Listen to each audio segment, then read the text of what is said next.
Ready ready start. आदरणीय अध्यक्ष जी, इस सदन से विदाई लेना एक बहुत ही भावुक पल है। परिवार भी अगर पुराना घर छोड़कर नए घर जाता है तो बहुत सारी यादें कुछ पल के लिए उसको झकझोर देती हैं, और हम जब यह सदन को छोड़कर जा रहे हैं तो हमारा मन मस्तिष्क भी उन भावनाओं से भरा हुआ है, अनेक यादों से भरा हुआ है। खट्टे मीठे अनुभव भी रहे हैं, नोक झोंक भी रही है, कभी संघर्ष का माहौल भी रहा है और कभी इसी सदन में उत्सव और उमंग का माहौल भी रहा है। ये सारी स्मृतियाँ हमारे साथ हैं, ये हम सबकी साझी स्मृतियाँ हैं, ये हम सबकी साझी विरासत है, इसलिए इसका गौरव भी हम सबका साझा है। आज़ाद भारत के नव निर्माण से जुड़ी हुई अनेक घटनाएं इन 75 वर्षों में हमने यहीं इस सदन में आकार लेती हुई देखी हैं।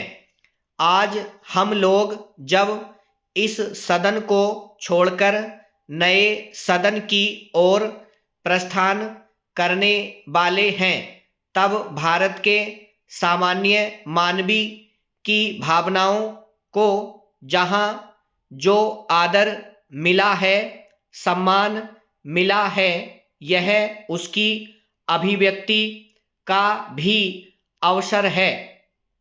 जब मैं पहली बार सदन का सदस्य बना और पहली बार एक सांसद के रूप में इस सदन में मैंने प्रवेश किया तो सहज रूप से मैंने इस संसद भवन के डोर पगथी पर अपना शीश झुकाकर इस लोकतंत्र के मंदिर को श्रद्धा भाव से नमन करते हुए मैंने पैर रखा था। वह पल मेरे लिए भावनाओं से भरी हुई थी। मैं कल्पना नहीं कर सकता था, लेकिन यह भारत के लोकतंत्र की ताकत है, भारत के सामान्य मानवी की लोकतंत्र के प्रति श्रद्धा का प्रतिबिंब है कि रेलवे प्लेटफॉर्म पर गुजारा करने वाला एक गरीब परिवार का बच्चा पार्लियामेंट पहुंच जाता है।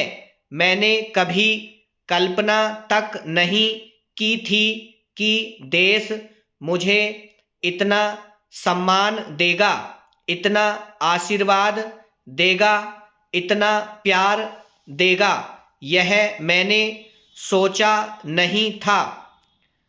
आदरणीय अध्यक्ष जी, हम में से बहुत लोग हैं जो संसद भवन के अंदर जो चीज़ें लिखी गई हैं उनको पढ़ते भी रहते हैं।